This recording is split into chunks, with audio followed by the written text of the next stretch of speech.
Welcome back to another round of the AVRC Comp held at the Alpine Valley Resort in southern Wisconsin. More events were added this year, so it was an action-packed day with something for just about everyone.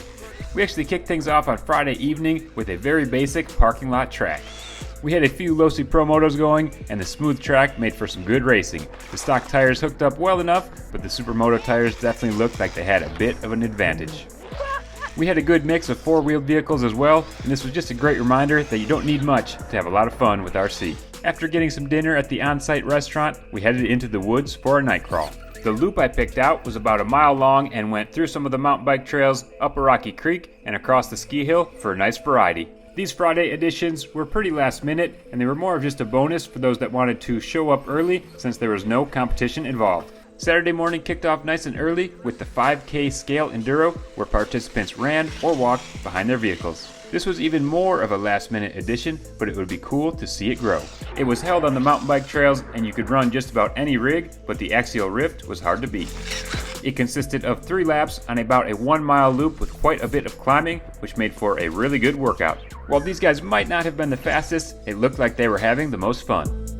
After Hannah finished up the run in 38 minutes, it was time for the crawling comp course. This was also new this year, but it had a much bigger turnout than I expected. It seems like most people just want to run for fun around here, but I tried to make the rules and requirements very basic to encourage more people to give it a try. There were a lot of different rigs and it was cool to see how they all performed. I did try to warn people that a stock trail truck would probably struggle though. The only scale point available was for a bike on board, and there were actually quite a few.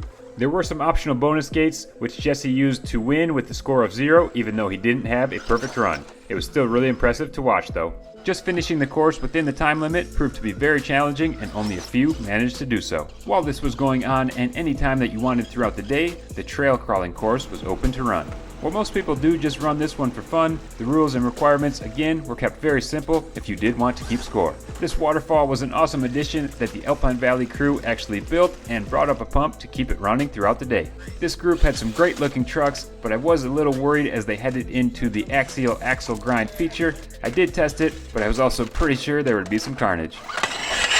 Metal axles definitely sounded the best here, but I was surprised how many different axle setups handled it so well.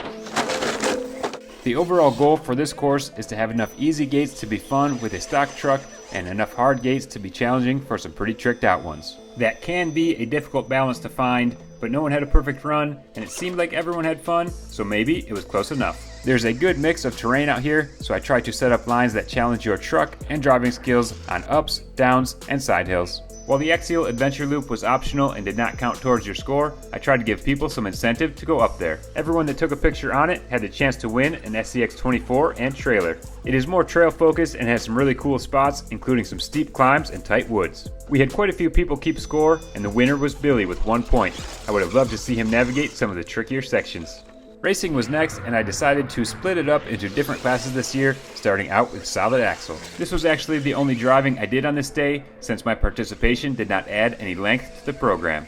I decided that I shouldn't count for the results, so I was just out there for fun and to mix it up with everyone. Marshalling was optional, so when Hannah crashed, she decided to go for a run. Or maybe she just didn't get enough after the 5K, but wasn't enough to edge out Bodie here. Next up was open tent scale, and it was a little wild. I was out there marshalling, trying to dodge vehicles, while Dan was the class of the field, taking the win in the heat and the main. He was driving a low-C short course truck with a different body and crawler tires. It looked to be working really well. He did have a bit more of a challenge in the main since he started in the back of the pack, but it didn't take him long to get to the lead. The races were only 5 laps long, so you didn't have a lot of time to make up for a mistake. Then we had open 8 scale, and this was full of Arma Cretons and other similar vehicles. I thought there would be a lot of carnage, and there definitely was some, but it wasn't as bad as I expected. I ran this one as well and had a great battle with Garrett from LVCRC. It was a lot of fun trying to hold him off. This track is very sandy, rocky, and loose, which makes it easy to make a mistake and hard to push.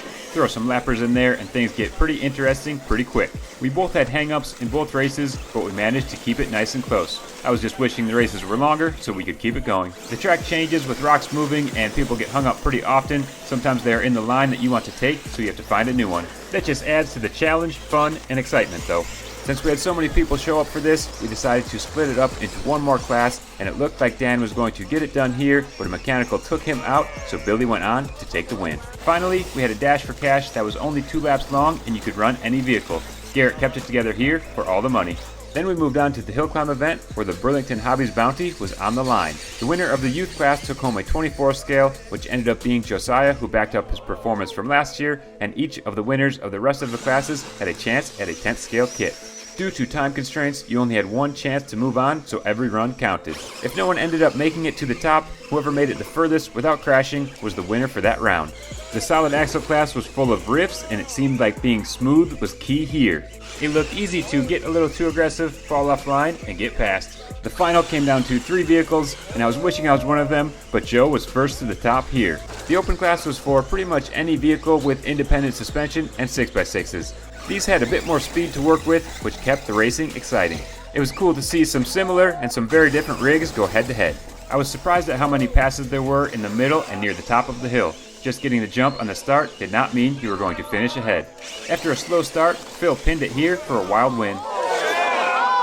The Losi Pro Moto class is the reason that I had this event. Just climbing the hill with them is a blast, so I figured going head to head would be even more fun. I really wanted in on this one since it looked awesome, or I would have liked to challenge the winners at the end, but we just didn't have the time. Taking off smooth and not looping out on the start was helpful here, although Drew did the opposite and came from behind for the win. Then it was time for rock bouncing, and Hannah went first to show everyone how it's done once again. We decided that her run didn't count since she did get a little more practice than everyone else, and she made this rock section look way too easy. This wall was optional, but it was faster if you hit it right, so a lot of people went for it. Once again, there were a lot of rifts, which was really cool to see because that is what I set this event up for, but the rock section proved to be difficult even for them. Having locked diffs and a censored motor really helps here, and you can see the rigs that didn't have that struggle a bit more. It was still possible though. I tried to make the course more challenging this year so it would be an accomplishment just to finish it, but there were a few more DNFs than I would have liked. I tested it with a few different rigs and I thought it was just right, but it's always different when the pressure is on in competition. Dan won solid axle with his Rift, and Brad won open with his 6x6. This is one of my favorite forms of RC, so I really wanted to join the fun, but it was time to move on to the long jump. This started out pretty rough with a lot of crashes until Phil and Garrett proved that you could go big and land on all 4 wheels. Garrett went the furthest, but Rob stole the show with his Pro Moto. The bike was brand new out of the box before this, but that did not seem to hold him back. Brad parked his Jeep under the jump, which led to one of the coolest things that happened all day.